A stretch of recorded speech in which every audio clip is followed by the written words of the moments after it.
Hey guys, welcome back to my channel. ഇന്ന് ഞാൻ ഭയങ്കര ഹാപ്പിയാണ്. കാരണം എൻ്റെ കഴിഞ്ഞ എക്കോൻ്റെ video hit 10,000 views, more than 10,000 views വെറും 5 ദിവസത്തിൻ്റെ ഉള്ളിലാണ് ഗൈസ്. അപ്പോൾ എല്ലാവരും എൻ്റെ വീഡിയോ വാച്ച് ചെയ്ത എല്ലാവർക്കും ഒരുപാട് താങ്ക് യു. വീഡിയോസ് ഇഷ്ടപ്പെടുവാണ് ഇനിയും ഇതുപോലെ സപ്പോർട്ട് ചെയ്യണം. സോ ഇന്ന് എൻ്റെ ഒരു Saturday ഷിഫ്റ്റാണ്.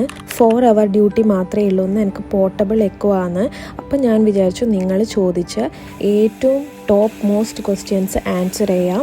And also I will be sharing A resume template. അപ്പോൾ ഈ വീഡിയോ മൊത്തം കണ്ടാൽ മാത്രമേ നിങ്ങൾക്ക് അത് അറിയാൻ പറ്റുള്ളൂ. ഞാൻ റെസ്യൂമിൻ്റെ ടെംപ്ലേറ്റും ഷെയർ ചെയ്യും. അതുപോലെ തന്നെ റെസ്യൂമിൻ്റെ ചില ടിപ്സും എല്ലാം ഞാൻ പറഞ്ഞു തരുന്നതായിരിക്കും. Because you ask me so many questions about job, salary. So you will be coming along with me for my 4 hour shift. So at last ഞാൻ അതിൻ്റെ കൂടെ തന്നെ I will be sharing some tips of resumes. And നിങ്ങൾ ഈ video full watch ചെയ്യണം. അപ്പോൾ നിങ്ങൾക്ക് കൂടുതലും ഞാൻ പറഞ്ഞതെല്ലാം നിങ്ങൾക്ക് പോയിൻറ്റ്സൊക്കെ പിക്ക് ചെയ്തിട്ട് ഇനി വരുന്ന ഇൻ്റർവ്യൂസിനോ കാര്യങ്ങൾക്കൊക്കെ പ്രിപ്പയർ ചെയ്യാം. Can fresher get jobs in Singapore? What is the basic salary as well as what exam is needed? ഇതൊക്കെയാണ് ഞാൻ കഴിഞ്ഞ വീഡിയോയിലും കുറച്ച് പറഞ്ഞിട്ടുണ്ടെങ്കിലും ഒത്തിരി പേര് പിന്നെയും മെസ്സേജ് അയച്ചിട്ട് സെയിം ആണ് ചോദിച്ചുകൊണ്ടിരിക്കുന്നത്. അപ്പം ഞാൻ കുറച്ചുകൂടി ക്ലാരിഫൈ ചെയ്യാമെന്ന് വിചാരിച്ചു. അത് ഞാൻ എൻ്റെ ഈ ഷിഫ്റ്റിന് പോകുന്നതിൻ്റെ ഒപ്പരം തന്നെ ഇടയ്ക്കിടയ്ക്കായിട്ട് പറഞ്ഞുകൊണ്ടിരിക്കുക കേട്ടോ. സോ ബേസിക്കലി എല്ലാ സാറ്റർഡേയ്സും ഇവിടെ വർക്കില്ല.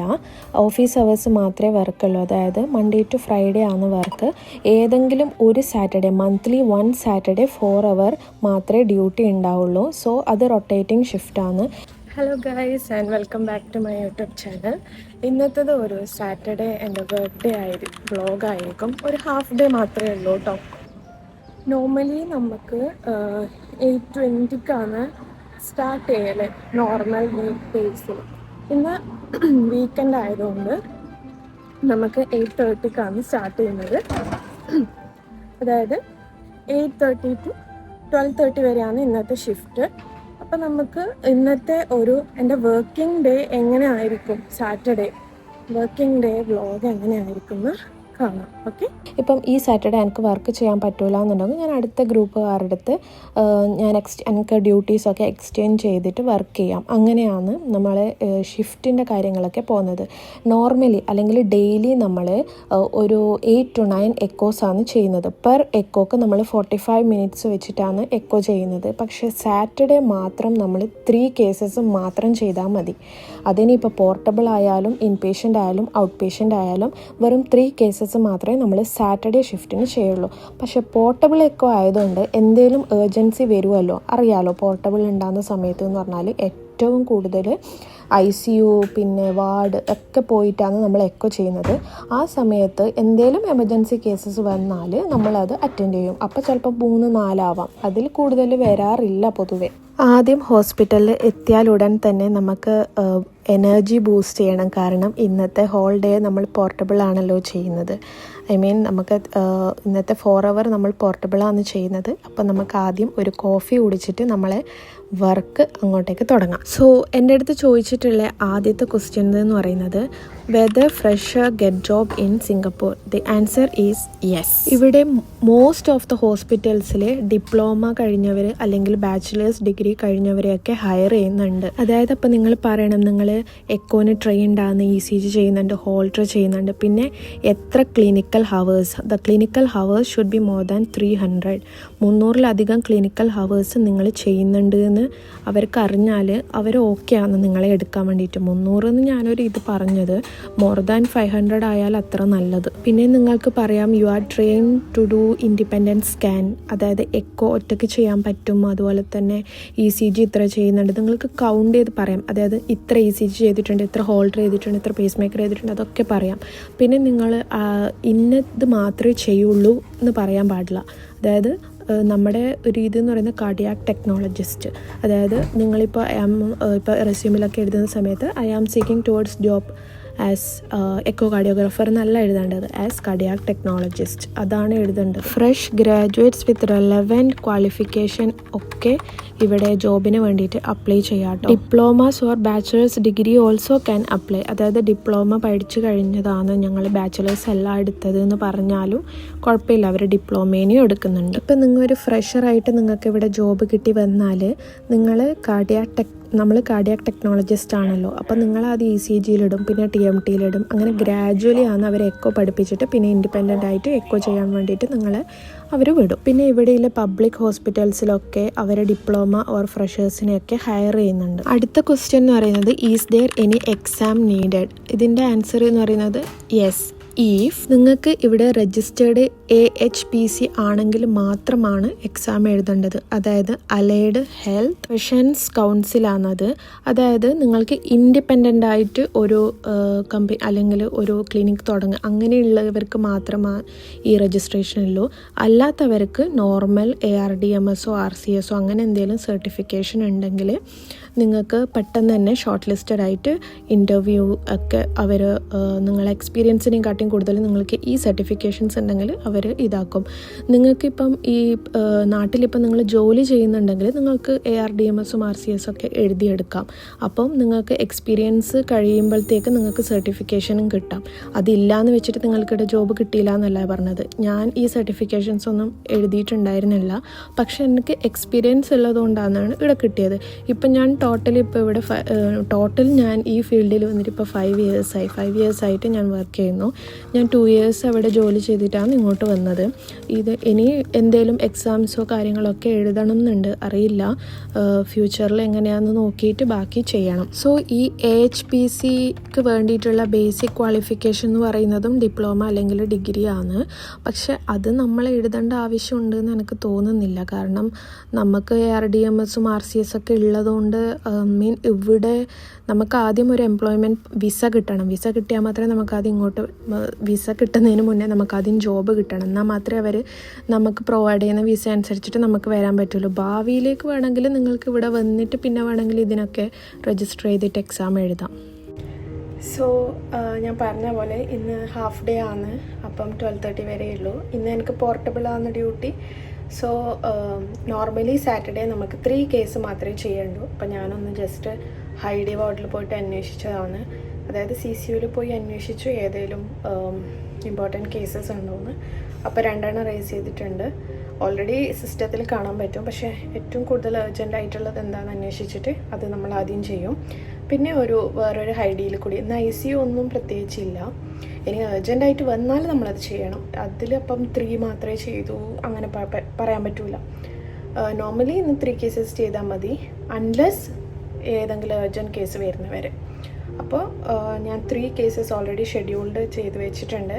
അപ്പോൾ നമുക്ക് ഇനി മെഷീൻ എടുത്ത് പോയി എക്കോ ചെയ്ത് വന്ന് നിങ്ങൾക്ക് സിംഗപ്പൂർ ഒറ്റക്ക് പ്രാക്ടീസ് ചെയ്യണമെങ്കിൽ മാത്രമാണ് കേട്ടോ ഈ സർട്ടിഫിക്കേഷൻ. അല്ലാത്തതിനൊന്നും ഇത് വേണ്ട. ഇതിനെ ആലോചിച്ച് കൺഫ്യൂഷനായിട്ട് ഇതാക്കാൻ നിൽക്കണ്ട. പിന്നെ ചോദിച്ചിട്ടുള്ളത് സാലറി ഫോർ ഫ്രഷേഴ്സ് അല്ലെങ്കിൽ what is the basic pay എന്നാണ് ചോദിച്ചിട്ടുള്ളത്. നിങ്ങളിപ്പോൾ ജോബിന് അപ്ലൈ ചെയ്യുമ്പോൾ തന്നെ ഏത് സൈറ്റ് ആണെങ്കിലും നിങ്ങൾക്ക് ആദ്യം നിങ്ങളുടെ, അതായത് ഇപ്പോൾ കാർഡിയാക് ടെക്നോളജിസ്റ്റ് ചിലപ്പോൾ $2,000 ടു ഇത്ര ഡോളർ വരെയുള്ള സാലറി, അല്ലെങ്കിൽ 2,500 ടു ഇത്. ഇപ്പം അതിൽ നിങ്ങൾ ഡിസ്ക്രിപ്ഷൻ വായിച്ചാൽ നിങ്ങൾക്ക് കാണാൻ പറ്റും. ചിലപ്പോൾ എക്സ്പീരിയൻസ്ഡ് സ്റ്റാഫിനായിരിക്കും അത്. ഫ്രഷേഴ്സിന് ചിലപ്പോൾ അതിനെക്കാട്ടിൽ കുറവായിരിക്കും. ഇത് കംപ്ലീറ്റ്ലി ഡിപ്പെൻഡ് അപ്പോൺ പ്രൈവറ്റ് അല്ലെങ്കിൽ പബ്ലിക് ഹോസ്പിറ്റൽസ്. നിങ്ങൾക്ക് എക്സ്പീരിയൻസ് നോക്കിയിട്ടായിരിക്കും. ചിലപ്പം ബേസ്ഡ് ഓൺ ദ ഷിഫ്റ്റ് ആയിരിക്കും. പക്ഷേ എനിക്ക് ഷിഫ്റ്റ് ഇല്ല കേട്ടോ. ഞാനിവിടെ നൈറ്റോ അല്ലെങ്കിൽ പബ്ലിക് ഹോളിഡേയ്സോ ഒന്നും നമുക്ക് ഷിഫ്റ്റ് ഇല്ല. അപ്പം അങ്ങനെയുള്ള ഹോസ്പിറ്റൽസ് ഉണ്ടെങ്കിൽ അതും എല്ലാം കൂട്ടിയിട്ടായിരിക്കും നിങ്ങളുടെ സാലറി. അപ്പം ഞാൻ പറഞ്ഞില്ലേ, ബേസിക് ഇത്ര ആയിരിക്കും. പ്ലസ് നിങ്ങൾക്ക് എക്സ്പീരിയൻസോ മറ്റോ എന്തെങ്കിലും കാര്യങ്ങളുണ്ടെങ്കിൽ അതനുസരിച്ചിട്ട് നിങ്ങൾക്ക് അതിനുള്ളത് കിട്ടുകയും ചെയ്യും. അതുപോലെ തന്നെ ചില ഹോസ്പിറ്റൽസ് നിങ്ങൾക്ക് ബോണസ് അങ്ങനെ വേജസ് ഒക്കെ കിട്ടും കേട്ടോ. ഇനി ലാസ്റ്റ് ഏറ്റവും കൂടുതൽ ചോദിച്ചിട്ടുള്ളത് CV ടെംപ്ലേറ്റ് ഉണ്ടോ, CVയിൽ എന്താണ് ആഡ് ചെയ്യേണ്ടത് എന്നൊക്കെയാണ് ചോദിച്ചിട്ടുള്ളത്. അപ്പം ഞാൻ അതിനെ പറ്റിയിട്ട് കുറച്ച് പറഞ്ഞു തരാം. സോ ബേസിക് ആയിട്ടുള്ള ഫസ്റ്റ് ടിപ്പ് എന്ന് പറയുന്നത് മേക്ക് ഇറ്റ് സിമ്പിൾ. അതായത് maximum 2 or 3 page, maximum 2. Pages ആക്കിയിട്ട് വെച്ചാൽ മതി കേട്ടോ. And no fancy graphics. So first നിങ്ങൾക്ക് നിങ്ങളുടെ പേര്, അതുപോലെ തന്നെ ലിങ്ക്ഡിനിലെ പോർട്ട്ഫോളിയോ, അങ്ങനത്തെ എല്ലാം നിങ്ങൾക്ക് ആഡ് ചെയ്യാം കേട്ടോ. And email also. ഇതെന്ന് പറയുന്നത് കരിയർ റിലേറ്റഡ് അല്ലെങ്കിൽ കരിയർ ഒബ്ജക്റ്റീവ് ലൈനായിരിക്കണം. അതായത് നിങ്ങൾ ഡ്യൂട്ടി സ്വാപ്പ് ചെയ്യുന്നിട്ട് അനുസരിച്ചിട്ടുള്ള ഡിസ്ക്രിപ്ഷൻ ആയിരിക്കണം അവിടെ കൊടുക്കേണ്ടത്. അതായത് dedicated cardiac technology graduate, seeking job towards cardiac technologist, പിന്നെ എത്ര ക്ലിനിക്കൽ ഹവേഴ്സ് നിങ്ങൾ കംപ്ലീറ്റ് ചെയ്തു, plus trained in ECG, TMT, pace maker device, കാത്ത്, എക്കോ, അതൊക്കെ നിങ്ങൾക്ക് ആഡ് ചെയ്യാം. പിന്നെ ഇതിൻ്റെ ഒപ്പം നിങ്ങൾക്ക് എന്തെങ്കിലും സർട്ടിഫിക്കേഷൻസ് ഉണ്ടെങ്കിൽ അതും കൂടി ഇവിടെ ആഡ് ചെയ്യാം. പിന്നെ ഇത് കഴിഞ്ഞാൽ നെക്സ്റ്റ് എഡ്യൂക്കേഷൻ. പിന്നെ നിങ്ങൾക്ക് ക്ലിനിക്കൽ എക്സ്പോഷറിനെ പറ്റിയിട്ട്, അതായത് ട്രെയിൻഡ് ഇൻ അല്ലെങ്കിൽ ഇങ്ങനെ മനസ്സിലായല്ലോ, like assisted in echo, cath lab, അതുപോലെ തന്നെ ലേൺഡ് പേഷ്യൻറ്റ് പൊസിഷനിങ്, പിന്നെ അതൊക്കെ ആഡ് ചെയ്യാം. പിന്നെ ഏതൊക്കെ മെഷീൻസ് എക്സ്പോസ്ഡ്, നമ്മൾ ചെയ്ത എല്ലാ മെഷീൻസിൻ്റെ നിങ്ങൾ ചെയ്തതും ചെയ്യാത്തയും മെഷീൻസിൻ്റെ പേര് എഴുതാം. അതായത് നിങ്ങളിപ്പോൾ കാത്ത് ലാബിൽ ഡ്യൂട്ടി കിട്ടിയിട്ടില്ല എന്ന് വെച്ചാൽ കാത്ത് ലാബിൻ്റെ മെഷീൻസും ആഡ് ചെയ്യാം. അതുപോലെ തന്നെ നിങ്ങൾ വിവിഡ്, എല്ലാം ജിൻ്റെ എല്ലാം, പിന്നെ എപ്പിക് മെഷീൻ, അതൊക്കെ ആഡ് ചെയ്യാം കേട്ടോ. പിന്നെ സ്കിൽസിൽ നിങ്ങൾ ഇത് ചെയ്യും, 2D എക്കോ ചെയ്യും, അതൊക്കെ ഇതിൽ എഴുതാം. പിന്നെ അതുപോലെ തന്നെ ഇവിടെയാണ് കേട്ടോ സർട്ടിഫിക്കേഷൻസ് ഉണ്ടെങ്കിൽ ആഡ് ചെയ്യേണ്ടത്. ARDMS, RCS ഒക്കെ ഉണ്ടെങ്കിൽ ഇവിടെയാണ് ആഡ് ചെയ്യേണ്ടത്. ഞാൻ നേരത്തെ പറഞ്ഞെടുത്ത് സർട്ടിഫിക്കേഷൻ ആഡ് ചെയ്യലോ കേട്ടോ. ഞാൻ നേരത്തെ പറഞ്ഞു ഒബ്ജക്റ്റീവിൽ ആഡ് ചെയ്യണമെന്ന്, അവിടെ ആഡ് ചെയ്യേണ്ട. അവിടെ നിങ്ങൾ ഈഗർലി ടു രജിസ്റ്റർ HPC അങ്ങനെ എന്തെങ്കിലും എഴുതാം, അല്ലാതെ സർട്ടിഫിക്കേഷൻസ് അവിടെ ആഡ് ചെയ്യേണ്ട. സ്കിൽസിൽ ടീം വർക്കും കാര്യങ്ങളൊക്കെ ആഡ് ചെയ്യാം. പിന്നെ ഇവിടെയാണ് നിങ്ങളുടെ ബേസിക് ലൈഫ് സപ്പോർട്ട്, BLSൻ്റെ ഒക്കെ പിന്നെ സർട്ടിഫിക്കേഷൻസ് ആഡ് ചെയ്യേണ്ടത്. അതൊരിക്കലും മറക്കരുത് ആഡ് ചെയ്യാൻ വേണ്ടിയിട്ട്. അറ്റ് ലാസ്റ്റ് നിങ്ങൾ എന്തെങ്കിലും തീസിസോ പ്രോജക്റ്റോ കംപ്ലീറ്റ് ചെയ്തിട്ടുണ്ടെങ്കിൽ അതും കൂടി ഇവിടെ ആഡ് ചെയ്യുക. പിന്നെ നിങ്ങൾ സിംഗപ്പൂരിൽ അപ്ലൈ ചെയ്യുന്ന സമയത്ത്, സിംഗപ്പൂരിൽ നല്ല ഏകദേശം നിങ്ങൾ ജോബ് ഡിസ്ക്രിപ്ഷൻ വായിക്കുക. അവർക്ക് എന്താണ് ആവശ്യമുള്ളത്, ഇപ്പോൾ അവർ കാർഡിയാക് ടെക്നോളജിസ്റ്റ് എന്നാണ് അവർ ഇത് കൊടുത്തിട്ടുള്ളതെങ്കിൽ നിങ്ങൾ അങ്ങനെ ആയിരിക്കണം അവർക്ക് CV അയക്കേണ്ടത്. അതായത് കാർഡിയാക് ടെക്നോളജിസ്റ്റ്, അതിപ്പോൾ നിങ്ങളുടെ പേര്, ഇപ്പോൾ ഫോർ എക്സാമ്പിൾ എൻ്റെ പേര് അഞ്ജന കാർഡിയാക് ടെക്നോളജിസ്റ്റ്, അതായിരിക്കണം നിങ്ങളുടെ ഇത്. എന്നാൽ മാത്രമേ അവർ പെട്ടെന്ന് നോക്കുകയുള്ളൂ. മീൻസ് അവരുടെ ജോബ് ഡിസ്ക്രിപ്ഷന് ആവശ്യമായിട്ടുള്ള കണ്ടൻറ്റ് നിങ്ങളെ റെസ്യൂമിൽ വേണം.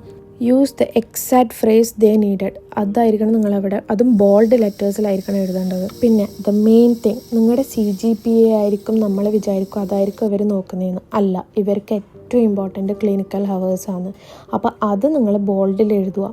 ഓക്കെ, ആ ക്ലിനിക്കൽ ഹവേഴ്സ് നിങ്ങൾ ഭയങ്കര ബോൾഡ് ലെറ്റേഴ്സിൽ എഴുതിയിട്ട് അത് ഹൈലൈറ്റ് ചെയ്തിട്ടിട്ടാൽ നല്ലതായിരിക്കും. പിന്നെ അവർ ഇൻ്റർവ്യൂ ചെയ്യുന്ന സമയത്ത് you are open to shift ആണോ, നൈറ്റ് ഡ്യൂട്ടീസൊക്കെ ചെയ്യാൻ ഓക്കെ ആണോ എന്നൊക്കെ ചോദിച്ചാൽ യെസ് എന്ന് പറയുക കേട്ടോ. റൊട്ടേറ്റിംഗ് ഷിഫ്റ്റിനൊക്കെ ഓക്കെ ആണോ എന്ന് ചോദിച്ചാൽ ഓക്കെ എന്ന് പറയുക. പിന്നെ 3 ലൈൻ കവർ ലെറ്റർ ടെംപ്ലേറ്റും അതുപോലെ തന്നെ CVൻ്റെ ചെറിയൊരു ഫോർമാറ്റും നിങ്ങൾക്ക് വേണമെന്നുണ്ടെങ്കിൽ നിങ്ങൾ ആകെ ചെയ്യേണ്ട 2 കാര്യം. ഒന്ന്, എൻ്റെ ചാനൽ സബ്സ്ക്രൈബ് ചെയ്യുക. എന്നിട്ട് നിങ്ങൾ കമൻറ്റ് സെക്ഷനിൽ സബ്സ്ക്രൈബ്ഡ് എന്ന് എഴുതിയിട്ട് പിന്നെ നിങ്ങൾ ചെയ്യേണ്ടത് എന്താണെന്ന് വെച്ചാൽ CV ഫോർമാറ്റ് എന്ന് കൂടി ടൈപ്പ് ചെയ്യുക. എന്നാൽ മാത്രമേ എനിക്ക് മനസ്സിലാവുള്ളൂ. എന്നിട്ട് നിങ്ങൾ എൻ്റെ ഇൻസ്റ്റഗ്രാമിൽ മെസ്സേജിൽ വന്ന് ജസ്റ്റ് ഒന്ന് മെസ്സേജ് അയച്ചാൽ മതി. ഞാൻ അപ്പം ഈ 2 സാധനങ്ങളും നിങ്ങൾക്ക് സെൻഡ് ചെയ്ത് തരാം കേട്ടോ. ഏകദേശം ഞാനെല്ലാം ഇപ്പം പറഞ്ഞു തന്നു. പക്ഷേ ഇതിൻ്റെ ഒരു ചെറിയൊരു ഫോർമാറ്റ് കവർ ലെറ്ററിൽ എഴുതേണ്ട എല്ലാം ഞാൻ നിങ്ങൾക്ക് അയച്ചു തരാം കേട്ടോ. സോ ഇന്നത്തെ ആക്ച്വലി ഒരു ചെറിയൊരു സ്മോൾ വർക്കിംഗ് ഡേ വ്ളോഗായിരുന്നു. ഈ ഒരു വ്ളോഗ് നിങ്ങൾക്ക് എല്ലാവർക്കും ഇഷ്ടപ്പെടുമെന്ന് ഞാൻ വിചാരിക്കുന്നു. അതുപോലെ തന്നെ നിങ്ങൾ ഈ വീഡിയോ എന്തായാലും ഫുൾ കാണണം കേട്ടോ. നിങ്ങൾ ഈ വീഡിയോൻ്റെ ലാസ്റ്റ് കാണുകയാണെങ്കിൽ ഇതിൽ ഏകദേശം ഞാൻ നിങ്ങൾക്ക് ഉള്ള കുറേ പേര് അതിനുശേഷം കുറേ ഡൗട്ട്സും കാര്യങ്ങളൊക്കെ ചോദിച്ചിട്ടുണ്ടായിരുന്നു. അപ്പോൾ ഞാൻ വിചാരിച്ചു ഈ ഒരു വർക്ക് ഡേ വ്ളോഗിൻ്റെ ഒപ്പം തന്നെ അതിൻ്റെ ക്ലാരിഫിക്കേഷൻസും ഡൗട്ട്സൊക്കെ ക്ലിയർ ചെയ്യാമെന്ന്. നിങ്ങൾക്ക് ആർക്കെങ്കിലും CVൻ്റെ ഫോമാറ്റ് വേണമെങ്കിൽ നിങ്ങൾ എന്ത് ചെയ്യണമെന്ന് വെച്ചാൽ ആകെ 2 കണ്ടീഷൻസ് മാത്രമേ ഉള്ളൂ. ഒന്ന്, നിങ്ങൾ എൻ്റെ ചാനൽ സബ്സ്ക്രൈബ് ചെയ്യണം. രണ്ടാമത്തത്, നിങ്ങൾ കമൻറ്റ് ചെയ്യുക സബ്സ്ക്രൈബ്ഡ് എന്ന് പറഞ്ഞിട്ട്, പിന്നെ CV ഫോമാറ്റ് എന്ന് പറഞ്ഞിട്ട് കമൻറ്റ് ചെയ്താൽ മതി. അപ്പം ഞാൻ നിങ്ങൾക്ക് DM ചെയ്ത് തരാം CVൻ്റെ ഫോമാറ്റ്. കാരണം കുറേ പേര് എൻ്റെ അടുത്ത് CVൻ്റെ ഫോമാറ്റ് ചോദിച്ചിട്ടുണ്ടായിരുന്നു. അപ്പം ഞാൻ വിചാരിച്ചു അത്രയും ആർക്കെങ്കിലും വേണമെങ്കിൽ നിങ്ങൾ എൻ്റെ ചാനൽ സബ്സ്ക്രൈബ് ചെയ്തിട്ട് കമൻറ്റ് സെക്ഷനിൽ പറയുക. പിന്നെ എൻ്റെ ഇൻസ്റ്റഗ്രാം പേജ് ഞാനിവിടെ കൊടുക്കാം. അതിൽ എനിക്ക് മെസ്സേജ് അയച്ചാൽ ഞാൻ ഫോമാറ്റ് അതിൽ അയച്ചു തരാം. യൂട്യൂബിൽ നിന്ന് എന്തായാലും അയച്ചു തരാൻ പറ്റൂലല്ലോ. So just make sure that you do comment, അല്ലെങ്കിൽ അത് കാണാതെ പോവും. ഓക്കെ, അപ്പോൾ ഇന്നത്തെ വീഡിയോ ഇത്രയേ ഉള്ളൂ. സോ ഈ എൻ്റെ ചെറിയ ഒരു വർക്ക് ഡേ വ്ലോഗ് നിങ്ങൾക്ക് ഇഷ്ടപ്പെടുമെന്ന് വിചാരിക്കുന്നു. ഞാൻ എങ്ങനെയാണ് സോണോഗ്രാഫർ എക്കോ കാർഡിയോഗ്രാഫർ ആയത് എന്നുള്ള വീഡിയോ നിങ്ങൾ മുമ്പ് കണ്ടിട്ടുണ്ടാവുമല്ലോ. അപ്പോൾ എങ്ങനെയാണ് വർക്കിംഗ് ഡേ അല്ലെങ്കിൽ ഒരു ഹാഫ് ഡേ വർക്ക് എങ്ങനെയാണ് എന്നുള്ളത് നിങ്ങൾക്ക് ഇതിലൂടെ മനസ്സിലാവുമെന്ന് ഞാൻ വിചാരിക്കുന്നു. അതുപോലെ തന്നെ ഇന്ന് കുറച്ച് ലേറ്റായി ഞാൻ ഇറങ്ങാം, അല്ലെങ്കിൽ ഇപ്പം 12:30 ആകുമ്പോൾ ഇറങ്ങാറുണ്ട്. ഇന്ന് കുറച്ച് ഞാൻ പറഞ്ഞില്ലേ, ഇന്ന് പോർട്ടബിൾ ആണ് എനിക്ക് ഡ്യൂട്ടി ഉണ്ടായത്. ആ ഡ്യൂട്ടിയിൽ ഇപ്പോൾ അർജൻറ്റ് ആയിട്ട് എന്തെങ്കിലും കേസ് വന്നെങ്കിൽ അത് ചെയ്യണമെന്ന് പറഞ്ഞില്ല. അപ്പോൾ ഇന്ന് എനിക്ക് കുറച്ച് ഞങ്ങളുടെ ഇപ്പോൾ എക്കോ റിപ്പോർട്ട് എഴുതേണ്ട ഫോർമാറ്റൊക്കെ ഇപ്പോൾ മാറിയിട്ടുണ്ട്. അപ്പോൾ കുറച്ച് ടൈം എടുക്കുന്നു ചെയ്യാൻ വേണ്ടിയിട്ട്. അപ്പം ഇന്നിപ്പോൾ ഏകദേശം 1 മണി കഴിഞ്ഞു. അപ്പം ഇന്നത്തെ വീഡിയോ ഇത്രയേ ഉള്ളൂ. എന്തായാലും നിങ്ങൾക്ക് ഇഷ്ടപ്പെടുവാണെങ്കിൽ എന്തായാലും കമൻറ്റ് ചെയ്യണേ. And please don't forget to subscribe my YouTube channel. എനിക്ക് ആക്ച്വലി ഇതിൻ്റെ ടെംപ്ലേറ്റ് ഇവിടെ പോസ്റ്റ് ചെയ്യാൻ കാരണം അതിൽ നമ്മൾ ഇൻക്ലൂഡ് ചെയ്യുന്ന കാര്യങ്ങളൊന്നും കുറച്ച് പോളിസീസൊക്കെ ഉണ്ടാവുമല്ലോ. അതുകൊണ്ടാണ് ഞാൻ ഇങ്ങനെ പറഞ്ഞത്. പിന്നെ സബ്സ്ക്രൈബ് ചെയ്യാൻ പ്രത്യേകിച്ച് പൈസേൻ്റെ ചിലവൊന്നും ഇല്ലല്ലോ. അതുകൊണ്ട് നിങ്ങൾക്ക് ഇഷ്ടപ്പെടുവാണെങ്കിൽ മാത്രം നിങ്ങൾ സബ്സ്ക്രൈബ് ചെയ്യുക. കാരണം ഇതിപ്പം കാർഡിയാക് സ്റ്റുഡൻസ് ആണെങ്കിൽ അല്ലെങ്കിൽ ഈ ഫീൽഡിലുള്ളവരാണെങ്കിൽ സബ്സ്ക്രൈബ് ചെയ്യുമായിരിക്കും എന്ന് വിചാരിക്കുന്നു. അല്ലാത്തവർക്ക് ചെയ്യേണ്ട കാര്യമില്ല. സോ നിങ്ങൾക്ക് വേണമെങ്കിൽ എന്തായാലും ചെയ്യുക. സോ ഇതാണ് എൻ്റെ ഒരു സാറ്റർഡേ ഷിഫ്റ്റ്. എന്തെങ്കിലും കാര്യങ്ങളുണ്ടെങ്കിൽ കമൻറ്റ് ചെയ്താൽ മതി കേട്ടോ. അപ്പോൾ ഇന്നത്തെ വീഡിയോ ഇത്രയേ ഉള്ളൂ. Thanks for watching. See you soon in the next video. നിങ്ങൾക്ക് എന്ത് ഡൗട്ട്സും കാര്യങ്ങളുണ്ടെങ്കിൽ കമൻറ്റ് സെക്ഷനിൽ പറയാം കേട്ടോ. ഞാൻ റിപ്ലൈ തരുന്നതായിരിക്കും. See you in the next video.